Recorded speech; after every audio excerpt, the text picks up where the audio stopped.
Oi, nós vamos entender um mundo absolutamente novo hoje, o marketing promocional. Um mundo, na verdade, que já vem sendo usado como estratégia de marketing há muito tempo, só que de uma forma desconexa e experimental. Agora, porém, ele está ganhando profissionalismo e está conquistando, sim, o mercado brasileiro para valer. Pra você ter uma ideia, a perspectiva é de um crescimento de 30% este ano, dentro do setor como um todo, movimentando algo em torno de 700 milhões de reais. Mas a gente precisa entender, afinal de contas, o que é marketing promocional. Que ferramenta é essa? Ela é usada para vender mais, para criar vínculo, para criar fidelização de cliente? E tudo isso que nós vamos conversar com quem entende, com quem está mergulhado nesse setor, que é uma especialista, uma das melhores no Brasil, a Silvana Torres, CEO da agência de marketing de incentivo Markup. Eu sou Fátima Tucci e quero a sua participação neste Economia e Negócios, um programa recheado de informação, onde a gente tem também para você uma reportagem que a nossa equipe preparou, conselhos e dicas dos nossos especialistas. Portanto, não sai daí. Participa do programa, escreve para a gente, economianegócios@recordnewstv.com.br. Silvana, extremamente obrigada por estar aqui com a gente. De novo, obrigada. Muito bom. Agora, precisamos entender, né, esse setor. O que aconteceu, na verdade, com ele? A gente já falou outras vezes, mas o marketing ganhou um agigantamento, né? Por quê? Como? Isso que veio acontecendo ao longo dos 10 anos. Por que isso aconteceu? Antes, as verbas, os budgets dos clientes estavam muito focados em publicidade, que são as campanhas publicitárias que posicionam as marcas. Com o passar do tempo, a briga no ponto de venda começou a ficar muito acirrada. E é onde 80% das decisões do consumidor final acontecem. Então, o cuidado que se passou a ter lá no ponto de venda foi ganhando uma importância estratégica. Antes, essa importância era só tática. Era por um display, era adesivar, era por um produto bonito exposto num PDV.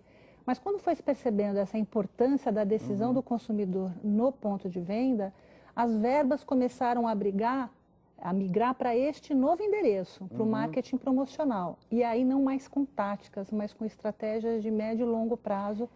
De uma forma, desculpa só te interromper no raciocínio, porque eu entendi perfeitamente o que eu às vezes não consigo compreender, que as agências deixaram este vácuo, porque teve uma época em que elas faziam também, e aí ou elas não especializaram, e a partir daí, por entrar em empresas especializadas e fazer só isto, e bem, é que o mercado cresceu, na sua opinião? Também é verdade. As agências de propaganda são muito fortes, são importantes e não perderam a sua importância dentro do mix de ferramentas de uma marca. Mas a especialização no ponto de venda é muito diferente do trabalho de posicionamento de marca. É um trabalho de esforço gigante, porque o Brasil, você pega, por exemplo, qualquer revenda de eletroeletrônico, pega uma cadeia que seja, em quantos lugares ela está no Brasil. Para você poder atingir isso tudo, isso passa por know-how de logística, o know-how do negócio do cliente, das margens, da rentabilidade. Você passa a ser um pensamento estratégico do negócio do cliente, que sempre obedecendo o posicionamento da marca. Claro, ela é o guarda-chuva. A gente e a partir daí, como eu vou penetrar melhor, atingir melhor, satisfazer melhor esse cliente lá no ponto. Obedecendo às policies da marca sempre. Quando você já citou um segmento ou um setor, né, eletroeletrônico e tal.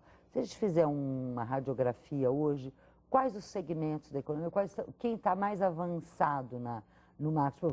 Quem tá assim, fazendo da forma mais criativa, mais atingindo melhores resultados? Olha, um setor que sempre foi pioneiro e acho que continua a estar na liderança é o setor de eletroeletrônico, principalmente a linha branca.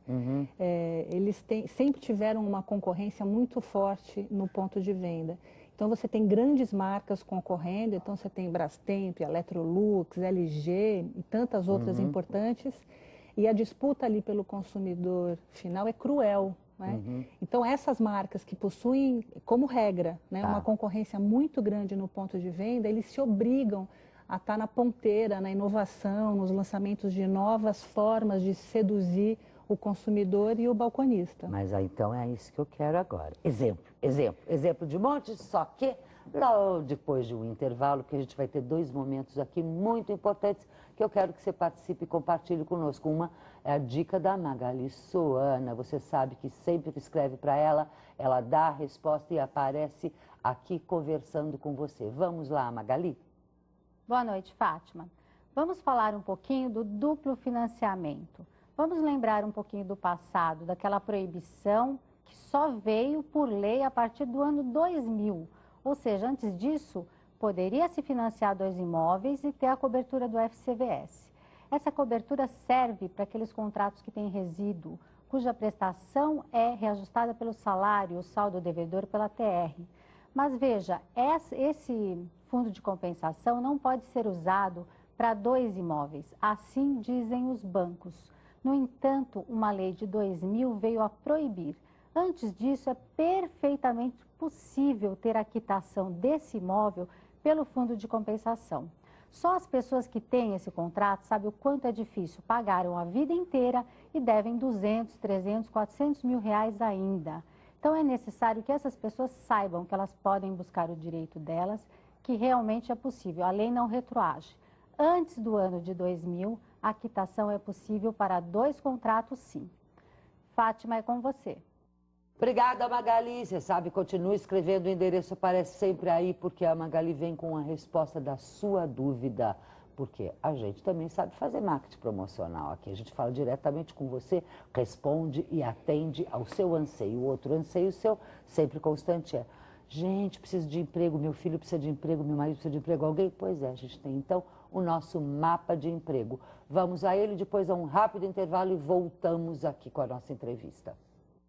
O McDonald's vai contratar 1.140 novos atendentes para trabalhar nas unidades da rede em São Paulo e Rio de Janeiro.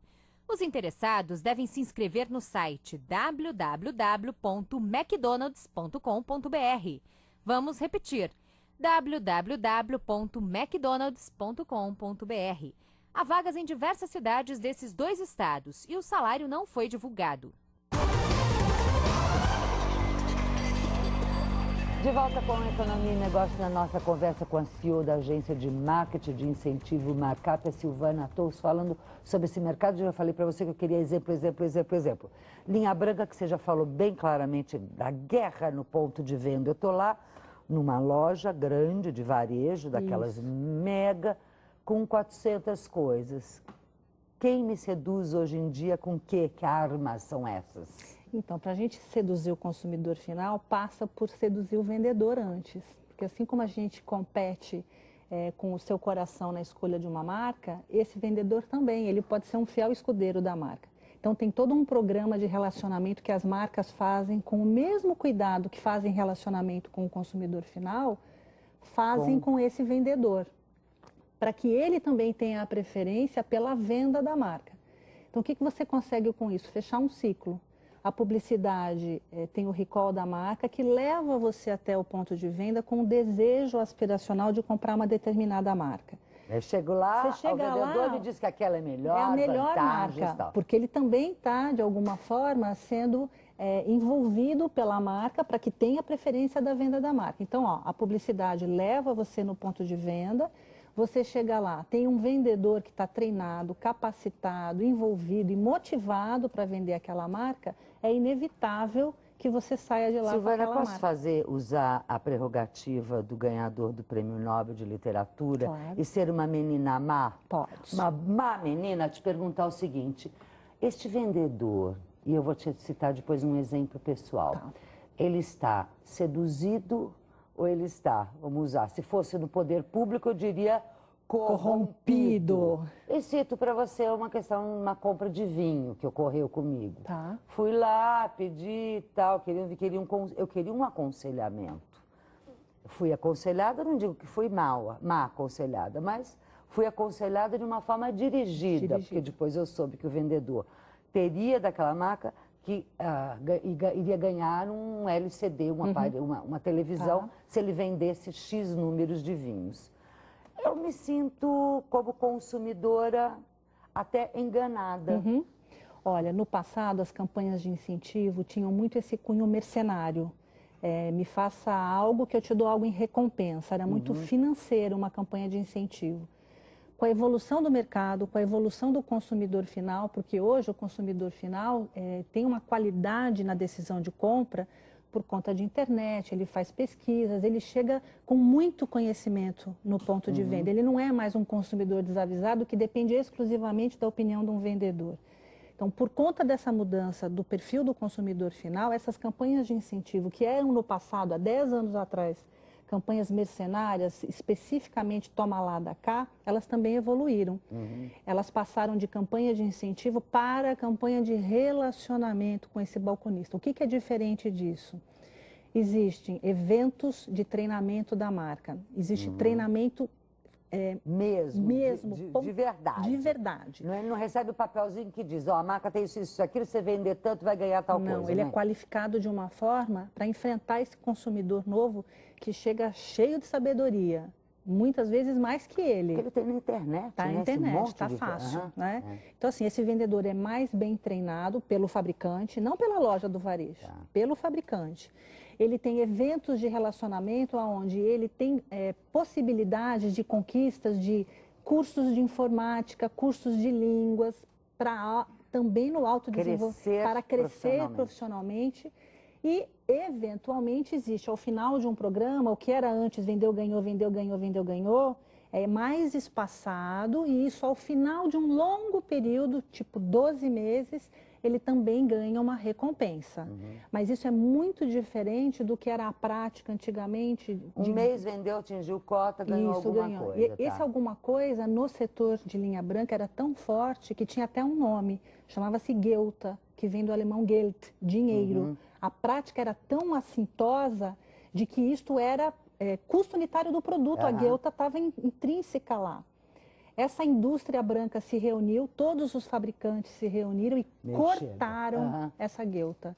Então, isso é a evolução do consumidor que faz uma indústria mudar a sua atitude.